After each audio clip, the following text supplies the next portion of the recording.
Psst. Dans la lueur diaprée du soleil couchant, Karl se pencha vers Jenna et lui chuchota à l'oreille. La nuit va bientôt tomber. Nous ferions mieux de rentrer. Les hommes vont sans doute se demander. Encore étourdie de patience, la jeune femme voulut se lever, mais Karl l'en empêcha d'une main autoritaire. Puis d'un geste tendre, il prit ses lèvres en caressant ses cheveux d'or. Redressant la tête, il la contempla en murmurant « Tu es encore plus belle, Jenna !» Elle sourit paresseusement tandis qu'il se relevait en déclarant « Je vais prendre un bain avant le dîner, tu viens ?» Troublée, Jenna admira un instant le corps superbe de son compagnon, magnifique dans cette lumière de fin de journée. « Non, dit-elle, je me contenterai de te regarder. » Déjà Karl se dirigeait vers les rochers qui dominaient le point d'eau. L'espace de quelques secondes, il se figea au bord du vide, puis s'élança tandis que Jenna contemplait sa silhouette qui se découpait sur le bleu cobalt du ciel. « Jenna, viens, l'eau est délicieuse, lui cria-t-il alors. Je n'aime pas plonger. Du moins pas ici. Eh bien, saute, je te rattraperai, fit-il en lui ouvrant grand les bras. Jenna ferma les yeux, sauta et manqua Karl. Lorsqu'elle refit surface, il était à côté d'elle, riait. Tu ne regardes jamais l'endroit où tu risques de tomber, Jenna? Il noua les bras autour de sa taille, l'attira tout contre lui. Non, pourtant, j'adore nager. Mais petite fille, je fermais les yeux pour sauter. C'est peut-être une preuve de lâcheté. Sûrement pas. Pour entreprendre un safari dans cette région de l'Afrique, il faut être très courageux. Ce n'est pas du courage, Karl, c'est de la confiance, car tu es là, près de moi. Je sais ce que je dis, Jenna. Et il l'embrassa avec une fougue virile qui trahissait son désir. Puis il ajouta. Partons, sinon nous ne serons jamais à l'heure pour le dîner. À contre-cœur, ils revinrent à longue brassée paresseuse jusqu'à la berge. L'eau qui, une heure auparavant, se nuançait de reflets bleus, se moirait maintenant d'un sombre anthracite, taché de longues ombres orangées, mauves, roses. Quand ils eurent regagné l'endroit où ils avaient laissé leurs vêtements, ils se rhabillèrent avec des gestes intimes d'amoureux, tendres et dominateurs. Karl entreprit de boutonner le chemisier de Jenna et demanda « De quoi s'agit-il? Je ne te l'avais jamais vu. » Du doigt, il désignait le talisman que la jeune femme portait en pendentif. « Non, avant, il ne me quittait jamais, répondit-elle avec tristesse. On croirait une pièce de monnaie coupée en deux. C'en est une. Mon père l'a trouvée alors que j'étais enfant. Il m'avait emmené en Grèce, et j'étais sur le site lorsqu'il en a exhumé plusieurs. De retour aux États-Unis, il a fait couper celle-ci afin que nous la portions tous les deux. Avant de partir pour l'Afrique, je lui ai rendu sa place sur ma chaîne. » Elle sourit. Pourtant Karl ne fut pas dupe. Il avait remarqué le regard de défi qu'elle avait jeté vers les sombres silhouettes des montagnes, qui pesaient sur l'horizon comme des sentinelles du malheur.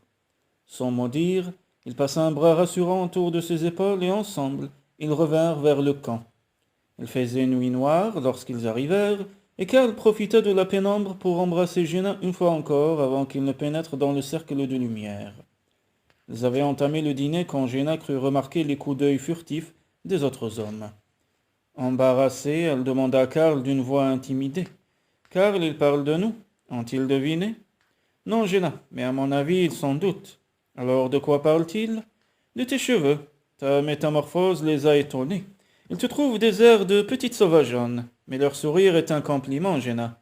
Ne t'y trompe pas. » Pourtant une inquiétude indéfinissable la tenailla tout au long du repas. De son côté, Karl paraissait absent. Le dîner terminé, les hommes s'éloignèrent, les laissant seuls. Dans la lueur orangée du feu, Jenna observa le visage indéchiffrable de Karl, pensa à leur après-midi ensemble, à leur élan de passion. Un instant, elle se demanda de quoi leur lendemain serait fait, et surtout s'il y aurait des lendemains. Et Karl, y songeait-il lui aussi? En elle, le doute prenait racine. Cet homme avec qui elle avait partagé un moment fabuleux, éprouvait-il le même sentiment? Mieux valait ne pas l'interroger, c'était encore trop tôt. Brusquement, elle se reprocha l'impulsion qu'il avait jetée vers cet être mystérieux, une impulsion souveraine, irrésistible. Pourtant, quand Karl l'enlaça pour l'inviter à poser la tête au creux de son épaule, Jenna ne chercha pas à résister, et un silence apaisant s'instaura entre eux tandis qu'ils contemplaient rêveusement le feu. « Il s'éteint, murmura Jenna. Je vais le ranimer, de toute façon il y a toujours quelqu'un de garde la nuit. Auprès de toi je n'ai pas peur, pourtant Karl, je ne sais rien de toi, dis-moi. Il sourit et, pour toute réponse, se contenta de lui caresser les cheveux. Commençons par le commencement, insista-t-elle. Où étais-tu né? Loin d'ici, dans un monde civilisé où il y a souvent plus de sauvagerie que dans cette jungle africaine. Dans sa voix perçait une telle amertume que Géna tressaillit. Elle devina qu'il faisait allusion à ce passé mystérieux que Sarah avait évoqué, et voulut en savoir davantage, mais en face d'elle, Karl s'était raidi, et son regard se perdait maintenant dans le lointain. Par respect, Géna n'insista pas, et attendit, la tête contre son épaule, qu'il recouvre son calme. Quelques secondes plus tard, il s'était ressaisi et lui adressait un sourire empreint de tristesse. « Je ne veux pas t'en révéler davantage, Géna, dit-il simplement. Oublions le passé. Aujourd'hui que nous découvrons un présent merveilleux, ce présent j'ai envie d'en profiter avec toi. » Il se pencha alors et l'embrassa. Le feu n'était plus que braise lorsqu'ils se levèrent pour gagner la tente de Karl. Le lendemain, ils progressèrent avec lenteur et attaquèrent les premiers contreforts des batteries.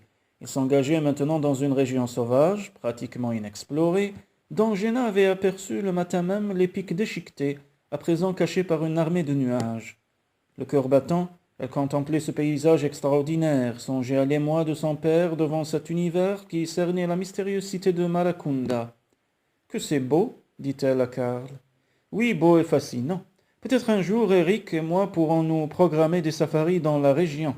Mais il ne sera pas question de nous aventurer aussi loin que ton père le souhaitait.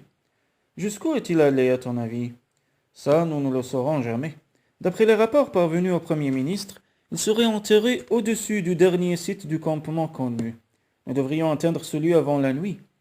La gorge serrée, Géna eut envie de presser l'allure, de courir vers cet ultime rendez-vous, et en même temps, la peur la taraudait, lui soufflait de tourner le dos à une réalité trop douloureuse, la preuve que son père était mort.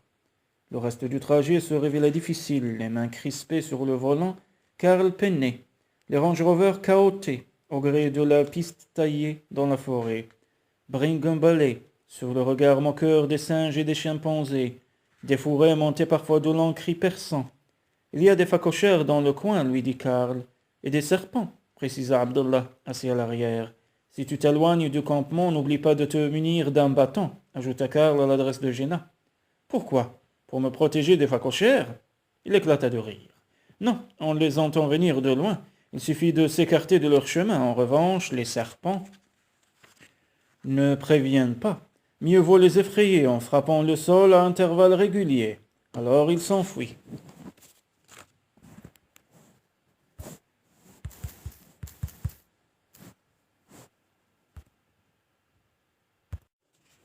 Et moi aussi. C'est une solution. L'autre consiste à demeurer immobile en attendant que le danger soit passé. Bon, maintenant que je suis forte de toutes ces recommandations, j'ai une question plus personnelle à te poser, Karl, dit Géna. Cherches-tu la tombe de mon père ou me laisseras-tu me débrouiller seul? Je m'en chargerai, Géna. Je te le promets. L'après-midi touchait à sa fin, et les hommes n'avaient pas terminé de dresser le camp. Nerveuse, Géna faisait les 100 pas. Tu veux que j'y aille maintenant, Géna? Proposa Karl. Oui, depuis mon arrivée en Afrique, j'ai l'impression qu'une éternité s'est écoulée dans l'attente de ce moment. Je suis à bout de patience. Je comprends. À mon avis, je devrais trouver sa tombe sur ce tertre, là-bas. Du doigt, il désignait un point assez proche. Sinon, il nous faudra attendre jusqu'au matin pour reprendre les recherches. Oui, il s'en alla. 10 minutes plus tard, il appela la jeune femme. Géna, je l'ai trouvée. Elle courut le rejoindre. Veux-tu que je t'accompagne ou préfères-tu y aller seul? Lui demanda-t-il. Je dois m'y rendre seul. Il lui expliqua le chemin, puis lui tendit un bâton qu'elle saisit sans ajouter un mot. Dans la lumière frémissante de cette fin d'après-midi, elle s'engageait sur le sentier qui la menait vers son père. Dans sa tête, 1000 pensées, 1000 souvenirs roulaient, et sous ses paupières, des larmes se pressaient. Indifférente à la pierraille qui marquait le chemin, elle avançait. Au sommet du tertre, elle distinguait un amas de pierres irrégulières, entre lesquelles une main inconnue avait enfoncé une croix de bois grossièrement taillée. Elle approcha encore et se laissa tomber à genoux sur la terre desséchée. Karl patienta un long moment, puis n'y tenant plus, partit à sa rencontre. Lorsqu'il la retrouva, elle était encore agenouillée devant la tombe. La jeune femme lui parut si touchante, si vulnérable, mais les mots lui manquaient. Il resta là, muet, furieux de son embarras. Géna perçut sa présence, se retourna, Elle avait les joues mouillées de larmes. Il l'approcha, se laissa tomber à côté d'elle et la serra dans ses bras. Finalement, il murmura. Jenna, ça va aller? Tu as trouvé sa tombe? Tu lui as dit adieu maintenant? Mais secouée de sanglots, elle poussa un cri d'enfant blessé. Tu ne comprends pas, Karl? Tu ne comprends pas? Je l'ai trahi. Non, je suis certain que tu ne l'as jamais trahi, Jenna.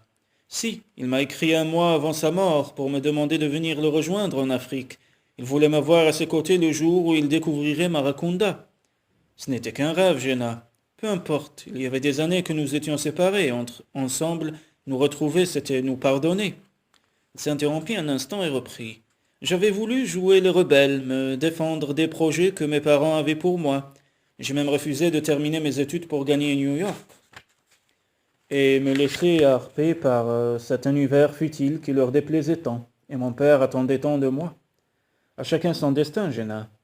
Je sais, Karl, malheureusement, je ne cherchais même pas à devenir actrice, je ne cherchais qu'à me révolter. Mon père a fini par m'écrire, par me demander de venir le rejoindre, et moi j'ai repoussé l'heure de nos retrouvailles. Je ne l'ai jamais revu.